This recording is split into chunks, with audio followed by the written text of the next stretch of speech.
Hi hello welcome to Vino's kitchen. இன்றைக்கி நாம் டேஸ்டான அருமையான கனவா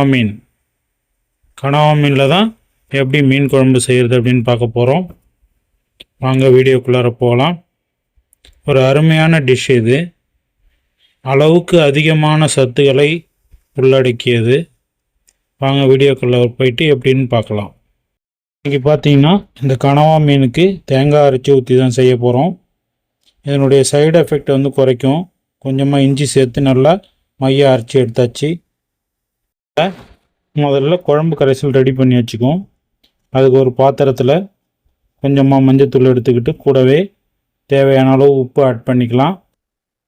ஆட் பண்ணிக்கிட்டு இதை நல்லா கரைச்சி எடுத்துக்க போகிறோம். கனவா மீனில் ஒமேகா 3 ஆசிட் அதிகமாக இருக்கிறதுனால வெயிட் லாஸ் பண்ணணும்னு நினைக்கிறவங்க தாராளமாக எடுத்துக்கலாம். நல்ல ஒரு வெயிட் லாஸ் கிடைக்கும். இந்த கனவா மீனில் புரதம் அதிகமாக இருக்கிறதுனால இருக்கக்கூடிய புரோட்டீன் கண்டென்ட்டால் நல்ல தசை வளர்ச்சி செய்யக்கூடியது. நம்ம நைஸாக அரைச்சி வச்சுருக்கிற அந்த தேங்காய் இஞ்சை இது கூட கலந்துக்கலாம். மஞ்சத்தூளோட நல்லா கலந்துக்கிட்டு நல்லா கிளறி விட்டு அதிகமாக தண்ணி விடாமல் நல்லா கெட்டியாக கரைசலை ரெடி பண்ணிக்கலாம். ஏன்னா இறால் போலவே இதுவும் என்ன பண்ணணுன்னாக்கா தண்ணி விடும், கொதிய வைக்கும்போது தண்ணி விடும் இந்த கனவா மீன். ஸோ நம்ம என்ன பண்ணுறோம், நல்லா அழகாக திக்காக என்ன பண்ணுறோம், இந்த குழம்பு கரைசலை நம்ம ரெடி பண்ணிக்கிறோம். முதல்ல இந்த கனவா மீனில் பார்த்திங்கனாக்கா ஹை ப்ரோட்டீனும் லோ கலோரியுமாக இருக்கிறதுனால வெயிட் லாஸ் பண்ணணும்னு நினைக்கிறவங்க ரெகுலராகவே எடுத்துக்கலாம். எண்ணெய் கொஞ்சம் கொலஸ்ட்ரால் கொஞ்சம் அதிகமாக இருக்கும். ஸோ அதனால் கொலஸ்ட்ரால் பேஷண்ட்லாம் என்ன பண்ணலாம், கொஞ்சமாக டாக்டர் கன்சல்ட்டோட இந்த மீனை எடுத்துக்கலாம். ரொம்பவுமே நல்லது இது. இந்த கொலஸ்ட்ராலை கணக்கு பண்ணும்போது நம்மளுக்கு தேவையான சத்துக்கள் நிறையவே இருக்குது. வாங்க வீடியோக்குள்ளே என்னென்ன வேணும்னு பார்த்துடலாம். வெங்காயம், தக்காளி, பச்சை மிளகாய் இதெல்லாம் ரெடி பண்ணி வச்சுருக்கேன். ஒரு அடுப்பில் நம்ம இன்றைக்கி ஸ்லோவாக சமைக்க போகிறோம். அதுக்கு என்ன பண்ணுறோம், விறகடுப்பு தான் யூஸ் பண்ணுறேன். கொஞ்சமாக எண்ணெயை வச்சுக்கிட்டு அதில் பட்டை கிராம்புலாம் போட்டுக்கலாம், கொஞ்சமாக பூண்டு போட்டுக்கலாம். நல்லா ஒரு வாசனையை கொடுக்கக்கூடியது, உடம்புக்கு நோய் எதிர்ப்பு சக்தியை தர உள்ளது. கூடவே தக்காளி வெங்காயத்தை ஆட் பண்ணிக்கலாம், நல்லா வதக்கி எடுத்துக்கலாம். இதை பச்சை மிளகாய், கருவேப்பிலை எல்லாத்தையும் போட்டு நல்லா வதக்கி எடுத்துக்கிட்டு தேவையான அளவு கொஞ்சமாக என்ன பண்ணுறோம், உப்பு வேணுங்கிறவங்க போட்டுக்கலாம். வதக்கிறதுக்கு கொஞ்சம் ஃபாஸ்ட்டாக இருக்குங்கிறதுனால. இந்த கனவா மீனில் இருக்கக்கூடிய சத்துக்கள் என்ன பண்ணும் அப்படின்னாக்கா, தாது உப்புகள் நோய் எதிர்ப்பு சக்தி மண்டலத்தை வலுப்படுத்தக்கூடியது. கொஞ்சமாக என்ன பண்ணலாம், சோம்புத்தூள் கலந்துக்கலாம்.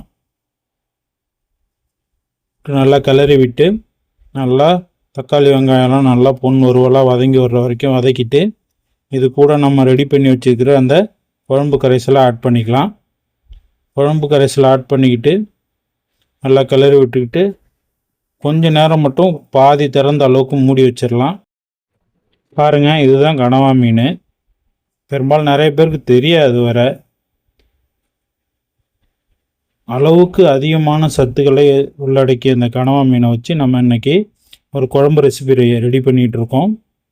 நல்லா வாஷ் பண்ணிவிட்டு ரெடி பண்ணி வச்சுருக்கேன். பாருங்கள், குழம்பு நல்லா கொதிச்சு வந்துச்சு. தண்ணி நிறையா வைக்க வேணாம், ஏன்னா இறால் மாதிரி இதுவுமே என்ன பண்ணணுன்னாக்கா தண்ணி விடும். ஸோ நம்ம குழம்புக்கு தேவையான அளவு தண்ணியை மட்டும் வச்சுக்கிட்டு நம்ம என்ன பண்ணுறோம், கொஞ்சம் மீனுக்கு போடுற மாதிரி லாஸ்ட் டயத்தில் மீன் குழம்புல மீனை போட தேவையில்லை. இந்த கனவா மீன் கறி மாதிரியே கொஞ்சம் லேட்டாக வேகக்கூடியது. ஸோ என்ன பண்ணுறோம், ஒரு கொதி வந்தவுடனே என்ன பண்ணுறோம், கனவா மீனை நம்ம இந்த குழம்பு கரைசலோடு ஆட் பண்ணிவிட்டு நல்லா ஒரு 1/2 ஹவர்லேருந்து ஒரு 45 மினிட்ஸ் வரைக்கும் நல்லா வேக விட்டு எடுத்துக்கலாம். அப்போ தான் கனவா மீனுடைய கறி நல்லா வெந்து வந்திருக்கும். இந்த கனவா மீனில் இருக்கக்கூடிய ஒமேகா 3 ஆசிட் இதய நோய்க்கு ஒரு நல்ல மருந்தாக இருக்குது.